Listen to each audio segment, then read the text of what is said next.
आज हिंदी सिनेमा के मशहूर अभिनेता और सांसद विनोद खन्ना का निधन हो गया और उनके सम्मान में हमने एक छोटा सा विश्लेषण तैयार किया है। हमें लगता है कि विनोद खन्ना की जिंदगी में जो सबक छिपे हैं वो हम में से बहुत सारे लोगों के काम आ सकते हैं। विनोद खन्ना 70 वर्ष के थे और वो कैंसर से लड़ रहे थे। आज उनके निधन से फिल्म इंडस्ट्री ही नहीं बल्कि उनके लाखों करोड़ों फैंस भी बहुत दुखी हैं। आध्यात्मिक गुरु ओशो ने एक बार कहा था कि हर कोई मौत से डरता है और इसकी वजह सिर्फ ये है कि किसी ने भी जीवन का स्वाद चखा ही नहीं है। जिस व्यक्ति को यह पता होता है कि जीवन क्या है वो कभी मृत्यु से नहीं डरता बल्कि वो मृत्यु का स्वागत करता है। हिंदी सिनेमा के सबसे हैंडसम और स्टाइलिश हीरोज में से एक विनोद खन्ना ओशो के अनुयायी थे और जब 1982 में वो अपने फिल्मी करियर के पीक पर थे, चरम पर थे, सफलता की ऊंचाइयां छू रहे थे, तब उन्होंने अचानक फिल्म इंडस्ट्री को छोड़ दिया और अध्यात्म की दुनिया में प्रवेश करने के लिए ओशो के साथ अमेरिका चले गए और पूरी दुनिया उस वक्त हैरान रह गई थी। और यहां वो ओशो आश्रम में 5 वर्षों तक रहे और इस दौरान वो कभी माली का काम करते थे तो कभी बर्तन साफ करते थे। उन्होंने जिस वक्त फिल्म इंडस्ट्री से ब्रेक लिया उस वक्त वो हिंदी सिनेमा के सबसे महंगे अभिनेताओं में से एक थे। कई फिल्मों में काम करने के लिए उन्हें अमिताभ बच्चन, जितेंद्र, शशि कपूर और रजनीकांत से भी ज्यादा फीस मिली थी। विनोद खन्ना ने अपने फिल्मी करियर की शुरुआत 1968 में आई फिल्म मन का मीत से की थी। इस फिल्म में विनोद खन्ना ने खलनायक यानी विलेन की भूमिका निभाई थी। विनोद खन्ना उन गिने चुने अभिनेताओं में से एक थे जिन्होंने अपना करियर खलनायक के तौर पर शुरू किया लेकिन बाद में नायक बन गए।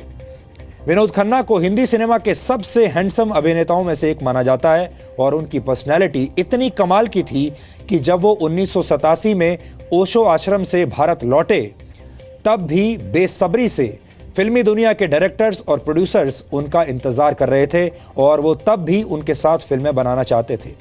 आध्यात्मिक ब्रेक के बावजूद विनोद खन्ना के स्टारडम में कोई कमी नहीं आई थी।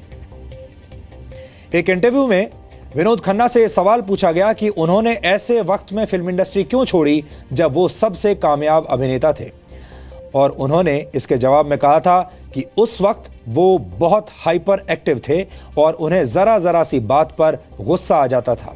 उस वक्त उनका दिमाग और गुस्सा उन्हें कंट्रोल करने लगता था, लेकिन जब वो मेडिटेशन करने बैठते थे तो उनका दिमाग शांत हो जाता था और वो अपने दिमाग को नियंत्रित कर पाते थे। इसलिए उन्होंने तय किया कि उन्हें अपने मन का स्वामी बनना है, मन का गुलाम नहीं। और ध्यान की गहराइयों से उतरने के लिए वो ओशो के साथ अमेरिका के ओरेगॉन में उनके आश्रम चले गए। इस आश्रम को रजनीशपुरम भी कहा जाता है। विनोद खन्ना का मानना था कि आप जो भी काम करते हैं उसे टोटलिटी यानी संपूर्णता के साथ करना चाहिए।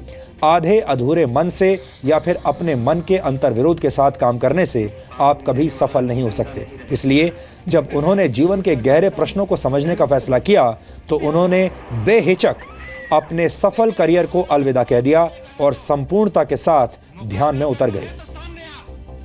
हमारी टीम जब आज विनोद खन्ना के जीवन के आध्यात्मिक और प्रोफेशनल पहलुओं पर रिसर्च कर रही थी तब हमारी बात स्वामी चैतन्य कीर्ति से हुई, जो खुद एक ओशो अनुयायी हैं और 5 वर्षों तक विनोद खन्ना के साथ अमेरिका में ही थे।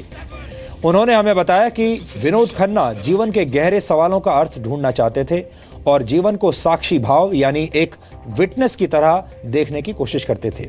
वो साक्षी भाव से जीवन जीने और जीवन के प्रति श्रद्धा रखने के विचारों का पालन करते थे और शायद यही वजह थी कि उन्होंने अपनी दूसरी शादी से पैदा हुई बेटी का नाम श्रद्धा और बेटे का नाम साक्षी रख दिया।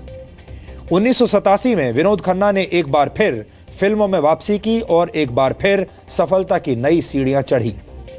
विनोद खन्ना एक सफल राजनेता भी थे जो 4 बार पंजाब के गुरदासपुर से लोकसभा चुनाव जीते। विनोद खन्ना भारतीय जनता पार्टी के सांसद थे और अटल बिहारी वाजपेयी की सरकार में 2 बार मंत्री भी बनाए गए। वर्ष 2002 में पहले उन्हें संस्कृति एवं पर्यटन मंत्री बनाया गया और बाद में उन्हें विदेश राज्य मंत्री जैसा महत्वपूर्ण पद भी दिया गया। विनोद खन्ना का आज मुंबई में अंतिम संस्कार कर दिया गया, लेकिन उनका जीवन हमें एक महत्वपूर्ण संदेश देकर गया है जिसे आज आपको भी समझना चाहिए। बहुत सारे लोगों को लगता है कि विनोद खन्ना ने आध्यात्मिक यात्रा के चक्कर में अपना सफल करियर उस वक्त बर्बाद कर लिया जब वो बहुत सफल थे। उस समय कई लोग तो उन्हें अमिताभ बच्चन से भी ज्यादा कामयाब मानते थे और कहते थे कि अगर इस इंडस्ट्री में कोई दूसरा हीरो अमिताभ बच्चन को टक्कर दे सकता है तो वो है विनोद खन्ना। लेकिन इसी का दूसरा पहलू यह भी है कि विनोद खन्ना ने अपना करियर तब छोड़ा जब उन्होंने उसमें लगभग सब कुछ पा लिया था, जिसमें पैसा, शोहरत और कामयाबी शामिल थी। लेकिन जीवन में सिर्फ कामयाबी और पैसा ही सब कुछ नहीं होता। जो लोग अपने अस्तित्व को लेकर सवाल नहीं पूछते और सवालों का जवाब जानने की कोशिश नहीं करते, उनका जीवन निराशा में बीतता है और मृत्यु का जरा सा जिक्र भी उनके मन में भय पैदा कर देता है, उन्हें डरा देता है। विनोद खन्ना की दृष्टि इस मामले में बहुत साफ थी। उनका मानना था कि जीवन ऐसे जियो जैसे कोई अभिनय हो और अभिनय ऐसे करो जैसे कोई जीवन हो। इसलिए अगर आप भी अपने जीवन में सिर्फ कामयाबी और रुपए पैसे के पीछे भाग रहे हैं तो एक बार ठहर कर खुद से ये सवाल जरूर पूछें कि क्या कामयाबी और रुपया पैसा ही आपकी आखिरी मंजिल है। मशहूर शायर इकबाल ने एक बार कहा था कि सितारों के आगे जहां और भी हैं, अभी इश्क के इम्तिहान और भी हैं। यानी जीवन जितना दिखाई देता है उसका विस्तार उससे भी कहीं ज्यादा है। बस जरूरत है तो जिंदगी को उस नजरिए से देखने की जो विनोद खन्ना के पास था। जो व्यक्ति अपनी महत्वाकांक्षाओं की अचानक कुर्बानी देने की ताकत रखता है वही अपने जीवन में दयावान भी होता है और मुकद्दर का सिकंदर भी। ये तस्वीर जो इस वक्त आप देख रहे हैं ये विनोद खन्ना की आखिरी तस्वीर है जिसमें वो काफी बीमार दिख रहे हैं। अब से कुछ दिन पहले जब ये तस्वीर वायरल हुई थी तो विनोद खन्ना के फैंस, उन्हें चाहने वाले लोग अचानक काफी चिंतित हो गए थे और तब उनके परिवार ने कहा था कि वो ठीक ठाक हैं, उनके बारे में ज्यादा चिंतित होने की जरूरत नहीं है। आमतौर पर लोगों के निधन के बाद उन्हें दी जाने वाली श्रद्धांजलियां और उनके बारे में कही जाने वाली बातें लगभग एक जैसी ही होती हैं। लेकिन आज हमने विनोद खन्ना को एक अलग तरीके से श्रद्धांजलि देने की कोशिश की है। जीवन में किसी भी व्यक्ति की असली पूंजी यही होती है कि उसकी अंतिम यात्रा में कितने लोग शामिल हुए और कितने लोगों की आंखों में उसके लिए आंसू थे। लेकिन ये बात बहुत सारे लोग अपने जीते जी समझ नहीं पाते। ये बात ज्यादातर लोगों को मरने के बाद ही समझ में आती है।